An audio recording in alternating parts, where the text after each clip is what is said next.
சமீபத்தில் இப்போ மதுரைக்கு வந்து உள்துறை அமைச்சர் அமித்ஷா வந்து என்னன்னா திருப்பரங்குன்றம் முருகன் கோயில் வந்து இதானது பேர் மாற்றிருக்காங்கன்னு சொல்லி சமய சார்பு இல்லாமல் அவர் வந்து பேசுகிறார். மத்திய அமைச்சர் வந்து சமய சார்பு இல்லாமல் பேசுகிறாரு.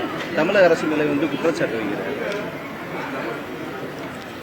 சமய அது பொதுவானவங்க இருப்பாங்களா அந்த இதில் வந்து இல்லாமல் தமிழக அரசு மேலே வந்து இந்துக்களோட வந்து சப்போர்ட் பண்ணுற மாதிரி வந்து பேசுகிறாங்க அமித்ஷா.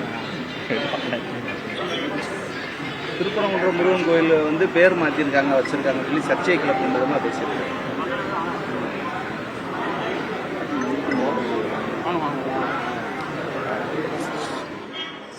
தமிழ்நாட்டில் மதவாத அரசியலுக்கு இடமில்லை என்பதுதான் நம்முடைய வரலாறு. அதற்கு நேர்மாறாக பிஜேபி, ஆர்எஸ்எஸ் உள்ளிட்ட சங் பரிவார் அமைப்புகள் மக்களை மதத்தின் பெயரால் பிளவுபடுத்தும் முயற்சியில் ஈடுபடுகிறார்கள். தமிழ்நாட்டில் இந்துக்களுக்கும் இஸ்லாமியர்களுக்கும் இடையிலே முரண்பாடுகள் இல்லை, மோதல்கள் இல்லை. சகோதரத்துவ வாஞ்சையோடு அனைத்து மதங்களை சார்ந்த மக்களும் வாழ்ந்து வரும் நிலையில் இங்கே மதத்தின் பெயரால் அரசியல் ஆதாயம் தேட சங்க பரிவாரங்கள் முயற்சிக்கின்றன. அதிலே ஒன்றுதான் திருப்பரங்குன்றம் பிரச்சினை. திருப்பரங்குன்றம் பகுதியை சார்ந்த பொதுமக்களோ அல்லது திருப்பரங்குன்றத்தை வழிபாட்டு தலமாக ஏற்றுக்கொண்டு அங்கே வருகிற முருக பக்தர்களோ யாரும் இஸ்லாமியர்களுக்கு எதிரான கருத்துக்களை சொல்லவில்லை. அப்படி எந்த முரண்பாடும் இங்கே இல்லாத போது சங் பரிவார் அமைப்புகளை சார்ந்தவர்கள், அதிலும் குறிப்பாக உள்துறை அமைச்சர் அமித்ஷா அவர்கள் அங்கே முரண்பாடுகளை உருவாக்க முயற்சிக்கிறார்கள். அமித்ஷா அவர்களும் அந்த முயற்சியில் ஈடுபடுகிறார். இதனை தமிழ்நாட்டு மக்கள், குறிப்பாக மதுரை பகுதியைச் சார்ந்த மக்கள் முற்றாக புறக்கணிப்பார்கள். அவர்கள் செய்யும் சூது சூழ்ச்சிக்கு பலியாக மாட்டார்கள் என்று நான் பெரிதும் நம்புகிறேன். சார், உங்களுடனான சந்திப்பு குறித்த கேள்விக்கு வைகை செல்வன் என்ன சொல்லியிருக்காருன்னா, திமுக கூட்டணியில ஓட்டை விழுந்துருச்சு, அதை தான் இப்போதைக்கு சொல்ல முடியும், போக போக நடக்கிறத பாருங்க அப்படின்னு பேசியிருக்காரு. இத உங்களுடைய அந்த சந்திப்பு, அவருடனான சந்திப்பு குறித்து நீங்க சொல்ற விளக்கம் சார்? அவர் இப்படி சொல்றாரு, நீங்க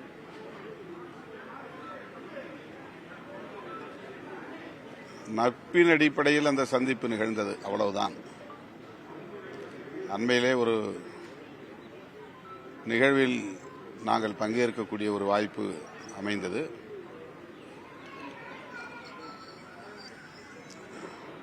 குறிப்பாக விஐடி வேந்தர் அவர்கள்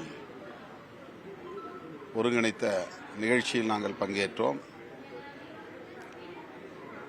அப்போதுதான் அவரோடு எனக்கு அறிமுகம் கிடைத்தது.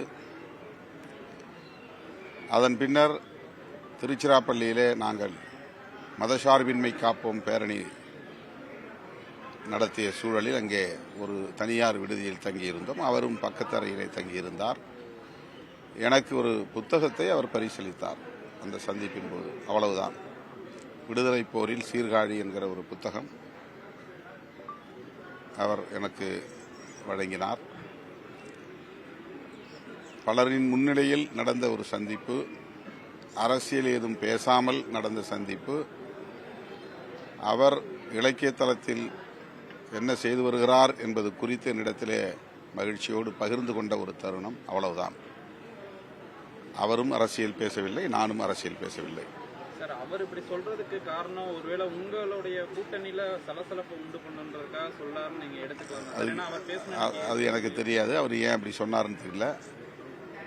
அதுக்கு அவர் தான் மீண்டும் விளக்கம் சொல்லணும். 2026 சட்டமன்ற தேர்தல் ஆட்சியிலும் பங்கு வந்து விசிக முன்னெடுக்கணும். இதுக்கு நான் ஏற்கனவே பலமுறை பதில் சொல்லிவிட்டேன். இப்போதுள்ள சூழலில் அதற்கான ஒரு சாதகமான சூழல் ஏதும் இல்லை. இந்த தேர்தலில்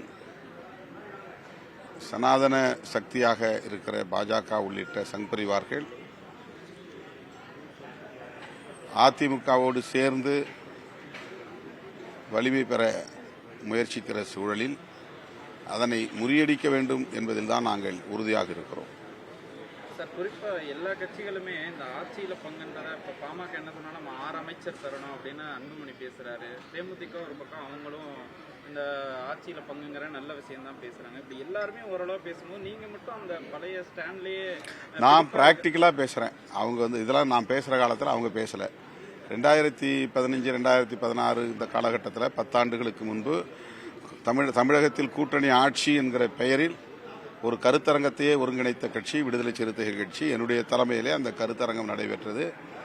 அப்போது நான் இந்த கருத்தை பேசிய போது பலரும் அதை ஒரு நகைப்புக்குரியதாக பார்த்தார்கள். ஒரு நக்கல் அடிக்கிற மாதிரி சொன்னாங்க. இங்கே அதெல்லாம் நடக்காது. இன்றைக்கு பலரும் அதை பேசுகிறார்கள். அன்றைக்கு நான் பேசத் தொடங்கிய போதே எல்லோரும் இந்த கருத்தை வரவேற்றிருந்தால் அதற்கு வலு கூடியிருக்கும்.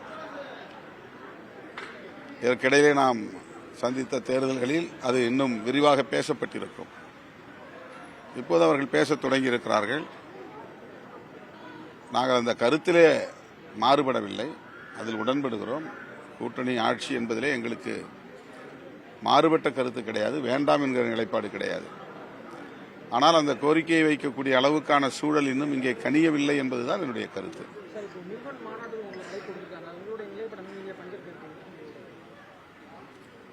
அவங்க எல்லா கட்சி தலைவர்களையும் சந்தித்து அழைப்பு விடுக்கிறோம் என்று அறிவித்துவிட்டு, முதலமைச்சரையும் சந்திக்க முயற்சித்துக் கொண்டிருக்கிறோம் என்று அறிவித்துவிட்டு எங்கள் அலுவலகத்திற்கு வந்திருந்தார்கள். வந்தவர்களை மரியாதை நிமித்தமாக நாங்கள் வரவேற்று சந்தித்தோம். அவ்வளவுதான். முருக பக்தர்கள் பாராட்டை நடத்தக்கூடாது என்றெல்லாம் நாம் அவர்களிடத்தில் போய் சொல்ல முடியாது. ஆனால் அவர்களுக்கு நான் சொல்லும்போது சொன்னேன், நானும் ஒரு காலத்தில் பக்தனாக இருந்திருக்கிறேன். பள்ளி மாணவனாக இருந்த காலத்தில் முருகனை வழிபட்டிருக்கிறேன். முருகனை வழிபடக்கூடியவர்களுக்கான கோரிக்கைகள் என்ன என்று கேட்டபோது அவர்கள் சில கோரிக்கைகளை சொன்னார்கள். அவ்வளவுதான். அரசியல் கலப்பு இல்லை, நாங்கள் எந்த அரசியல் சார்ந்தும் இயங்கவில்லை, இந்து முன்னணி அரசியல் சார்பற்ற ஒரு மக்கள் இயக்கம் என்ற விளக்கத்தை சொன்னார்கள். நட்பு அடிப்படையில் அல்லது ஒரு மரியாதை நிமித்தம் அடிப்படையில் அந்த சந்திப்பு நடந்தது. அவ்வளவுதான். புதுசா கட்சி தொடங்குறாங்க, பேனர் வச்சுக்கலாம், முதலமைச்சர் கனவு காண்றாங்க அப்படின்னு சொல்லியிருந்தீங்க. நீங்க இப்போ ஒரு கட்சி ஆரம்பிக்கிறாங்கன்னா அவங்களுக்கு தொண்டர்களும் சரி, அவங்களுடைய நிர்வாகிகளும் சரி, முதலமைச்சர் ஆகணும் அப்படின்னு சொல்லி விரும்புவாங்க. அது என்ன சார் தவறு? இல்ல தவறுங்கிற அடிப்படையில் சொல்லல. ஒரு கட்சி ஆட்சிக்கு வரணும்னா அது எந்த அளவுக்கு கிராஸ் ரூட் லெவல்ல கிளைகள் வரையிலும் வெகு மக்களை அமைப்பாக்க வேண்டும், அரசியல்படுத்த வேண்டும் என்கிற தேவையை சொல்வதற்காக அதை சொன்னேன்.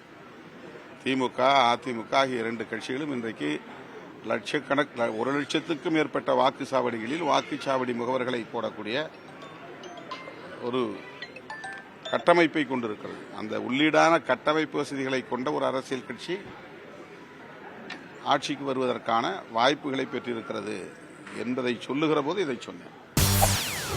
செய்திகளை உடனுக்குடன் தெரிந்து கொள்ள உடனே சப்ஸ்கிரைப் பண்ணுங்க.